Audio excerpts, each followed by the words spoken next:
Omset kami sekitar 40 M per tahun. Dan itu mungkin saya rasa semua pengusaha pernah mengalami, ya, ditagih, debt collector dan sebagainya.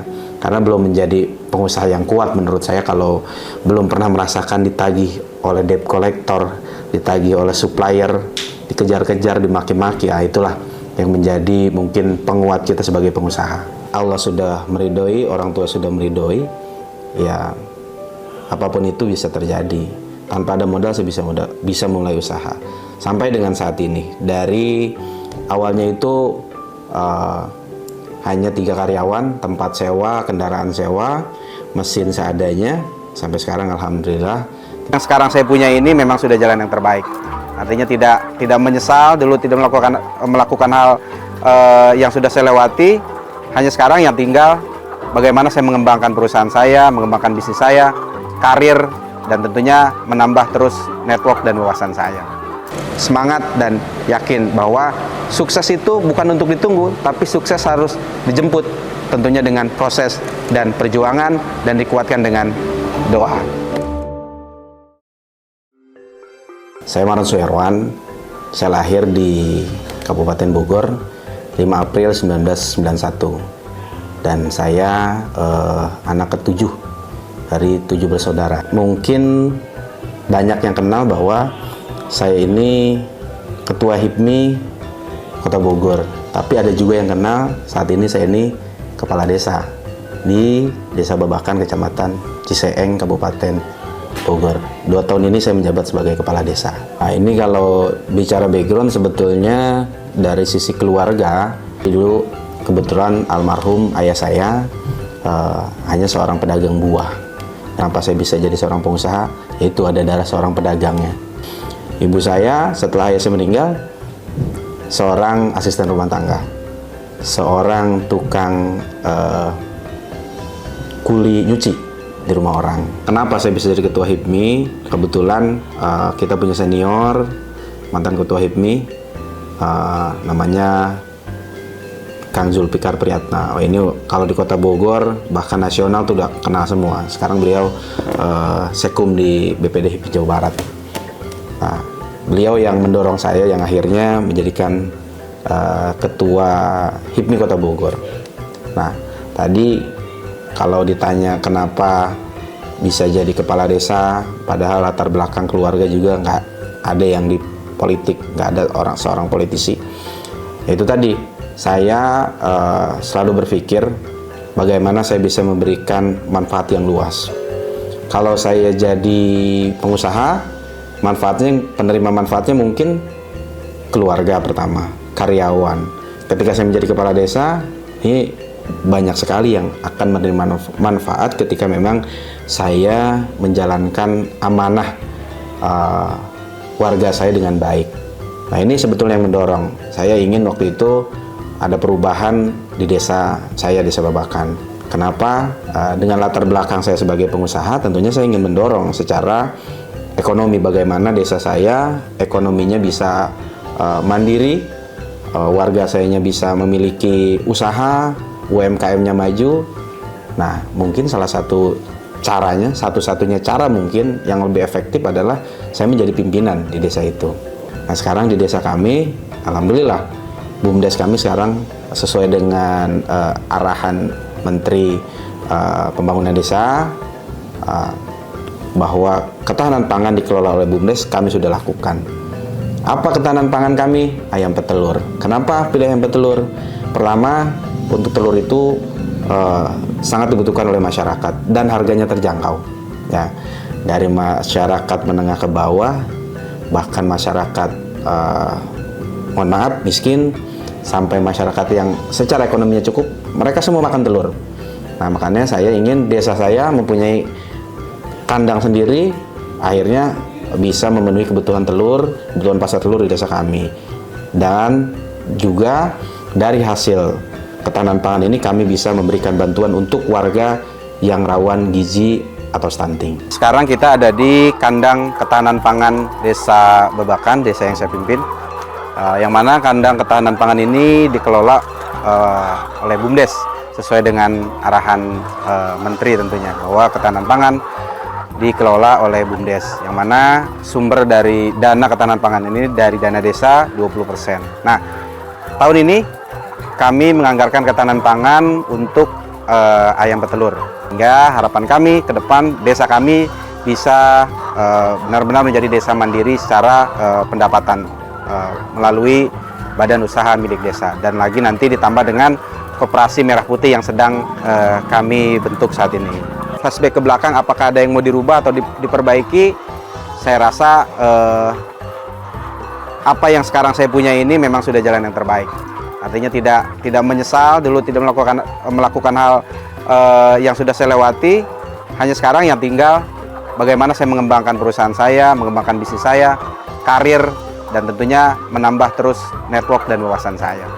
Kebetulan kalau bicara bisnis saya yang sekarang, Pabrikasi Tower, kebetulan saya kerja dulu di perusahaan yang sama di bidang pabrikator tower telekomunikasi dan juga kontraktor waktu itu.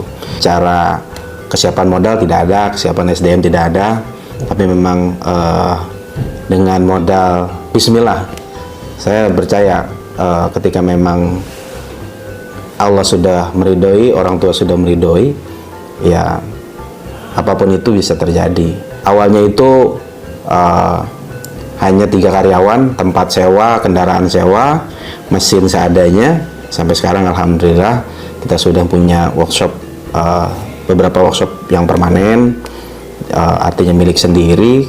Kemudian karyawan juga mungkin sudah berkali-kali lipat lah. Dari dulu 3, sekarang karyawan sekitar 30 orang. Dan sudah dilengkapi dengan mesin-mesin yang memang sudah cukup canggih sehingga bisa mensupport produksi kita menjadi lebih efektif lagi. Kebetulan waktu itu ketika mulai usaha saya punya order, ada salah satu customer saya di Sumatera order tower, memberikan DP waktu itu 50% kalau nggak 100 juta. Nah dari DP itu sebetulnya mulai saya beli alat, kemudian sewa tempat, yang pada akhirnya saya pusing juga. Kenapa? Karena untuk beli materialnya kurang. Nah dari situlah akhirnya saya dapat kepercayaan dari salah satu tetangga saya memberikan pinjaman, yang mana pinjaman itu pun baru 1 tahun baru lunas, padahal nilainya cuma 50 juta waktu itu. Nah dari situlah perusahaan saya berjalan, berkembang, dan alhamdulillah hutang-hutang mulai bisa terbayar. Hutang awal ya, tapi namanya seorang pengusaha tentunya tidak luput dari hutang ya. Tidak mungkin ada pengusaha yang memang awal atau pada saat menjalankan itu tidak memakai uang bank dan lain-lain, karena memang kita butuh untuk mengembangkan. Sedang semangatnya, tapi tiba-tiba saya diuji dengan kejadian yang tidak terduga, yang hampir tentunya membuat saya menyerah. Ada satu kejadian workshop saya itu saya bilang dibobol. Ada barang-barang saya yang banyak dibawa oleh orang yang membobol workshop saya itu. Waktu itu kejadiannya tuh sekitar jam 4 pagi. Semua mesin saya, besinya, bautnya dibawa semua. Dan pada saat itu saya tidak bisa melanjutkan produksi saya. Karena apa? Karena tidak ada mesin. Kemudian barang yang harus saya kirim waktu itu semua dibawa. Padahal saya waktu itu baru beli baut untuk dikirim yang harganya hampir 50 juta waktu itu. Semua dibawa. Tapi dengan semangat dan dorongan dari keluarga, dari istri, kemudian melihat anak, dan juga melihat karyawan yang memang sedang semangat-semangatnya, dan juga tentunya menggantungkan hidup di perusahaan saya, akhirnya saya berusaha bangkit, dan lagi-lagi Allah memberikan pertolongannya untuk saya. Akhirnya orang bisa memberikan keringanan, saya bisa hutang dulu baut untuk ganti orang, kemudian ada yang meminjamkan mesin, meskipun mesin itu waktu itu keadaannya ya bisa dibilang tuh hidup pun terpaksa itu mesin, tapi alhamdulillah cukup membantu. Dan dari situlah yang membuat saya sampai saat ini bisa terus bertahan dan terus mengembangkan usaha saya. Saya ingat waktu itu memang sebelum beberapa hari ada orang yang menawarkan mesin bekas, tapi waktu itu saya nggak beli. Ternyata mungkin orang itu hanya apa ya, mapping workshop saya mungkin gimana caranya mereka ambil barang, dan barang itu pun yang ditawarkan mungkin hasil curian juga. Nah itu saya masih ingat betul. Nah ternyata kalau nggak salah besoknya atau 2 harinya itu dia masuk workshop saya dan dibawa-bawa, karena waktu itu workshop saya keadaannya kosong, karyawan habis lembur karena waktu itu bulan puasa, habis lembur sampai sahur. Dan tetangga pun dikira tuh itu karyawan saya mungkin sedang muat atau apa, ternyata memang orang itu ya orang yang kemarin itu datang menawarkan mesin dan ternyata maling mereka. Tadi kita sudah jalan-jalan ke desa. Sekarang kita ada di workshop Menara Jaya Steel, perusahaan yang memang saya bangun dari tahun 2016, yang mana tadinya namanya CP Putra Menara, sekarang 2 tahun ini berganti nama menjadi PT Menara Jaya Steel. Nah kalau omset, karena ada perubahan strategi, mungkin kalau 2 tahun ke belakang omset kami sekitar 40 M per tahun. Tetapi 2 tahun terakhir ini saya merubah strategi, yang mana tadinya kami mayoritas penjualan kami itu include dengan material, tetapi 2 tahun ini penjualan kami berubah hampir 70% kami menjual jasa, yaitu jasa fabrikasi atau jasa produksinya saja, sehingga terjadi penurunan omset yang mana tadinya sekitar 40 miliar per tahun, tapi 2 tahun ini omset kami kalau dilihat dari laporan keuangan dan neracanya mungkin terlihat menurun dari 40, sekarang mungkin hanya sekitar 8-10 miliar. Tetapi bicara hitungan margin atau profit perusahaan kami, justru 2 tahun ini lebih besar karena kami lebih banyak menjual jasa ketimbang menjual include dengan material. Ini mesin baru kami, mesin produksi, namanya CNC Angel Line. Jadi mesin ini baru 1 bulan, tapi ordernya memang dari bulan Februari, karena memang kami beli langsung dari China. Kalau bicara harganya ini sekitar 1,5 miliar termasuk pajak. Adanya mesin ini sekarang lebih efisien secara waktu, secara biaya produksi yang jelas ya sangat berkurang. Dari tadinya mungkin pekerjaan kami 10 ton itu bisa dikerjakan harus 5 hari dengan lembur, dengan tenaga kerja yang mungkin 10 orang, sekarang hanya bisa dikerjakan cukup dengan waktu 1 hari, dan 3 orang kami bisa produksi 10 ton. Jadi sudah jelas tentunya hitung-hitungan secara biaya produksinya sangat menurun, meskipun memang ada nilai investasi yang cukup lumayan besar. Reward apa yang bisa kita berikan ke tim? Nah, salah satu program yang sudah saya jalankan, yang pertama adalah kita memberikan makan siang gratis untuk karyawan. Kenapa?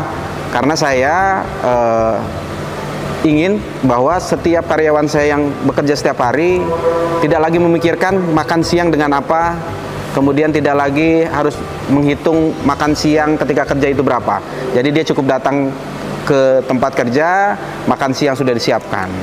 Selain itu, kami juga mempunyai program yaitu memberikan sepeda motor untuk karyawan yang sudah 3 tahun bekerja dengan kami, dan tahun ke-6-nya motor itu menjadi milik mereka. Dan alhamdulillah sudah beberapa karyawan mendapatkan program itu, dan mudah-mudahan tentunya bisa terus berjalan. Perusahaan yang memang sudah diberikan BPJS Ketenagakerjaan, kemudian selain itu saya selalu memberikan pembayaran gaji tepat waktu. Tanggal 25 itu semua karyawan harus sudah dibayarkan gajinya. Meskipun di hari libur, kami akan tarik lebih awal. Agar apa? Karyawan tuh sudah jelas bahwa mereka tuh tanggal 25 sudah gajian. Tidak ada istilah gaji menunggak, apalagi gaji tidak dibayar. Nah inilah yang menjadikan tim kami selalu solid, kemudian memiliki rasa kekeluargaan dan kebersamaan. Dibuktikan dengan tentunya tim sejak dari awal perusahaan ini berdiri, hampir rata-rata mereka ada sekarang dan tetap membersamai perusahaan Menara Jaya Steel. Selalu menjadi pribadi yang menebar manfaat. Apapun sekarang kita menjadi apa, mau jadi politisi, menjadi pengusaha, menjadi organisator, yang terpenting adalah berikan manfaat, jangan hanya mengambil manfaat. Insya Allah semua akan kita dapatkan dari peran apapun yang kita dapat itu. Ketika kita memberikan manfaat, insya Allah rezeki dan keberkahan akan datang dengan sendirinya. Adik-adik atau teman-teman yang sekarang masih di SMK, SMA, jangan pernah takut untuk menjadi seorang pengusaha, jangan pernah takut untuk berani mencoba, jangan pernah takut untuk gagal. Tidak ada kesuksesan tanpa ada kegagalan, dan yang terpenting adalah kita harus terus semangat dan yakin bahwa sukses itu bukan untuk ditunggu, tapi sukses harus dijemput, tentunya dengan proses dan perjuangan, dan dikuatkan dengan doa. Halo, saya Marwan Suherwan, saya Ketua HIPMI Kota Bogor, dan juga saat ini menjabat sebagai Kepala Desa Babakan, dan mudah-mudahan video ini bisa menjadi motivasi khususnya untuk anak-anak muda yang sekarang sedang berjuang. Tetap semangat, jangan putus asa. Thank you.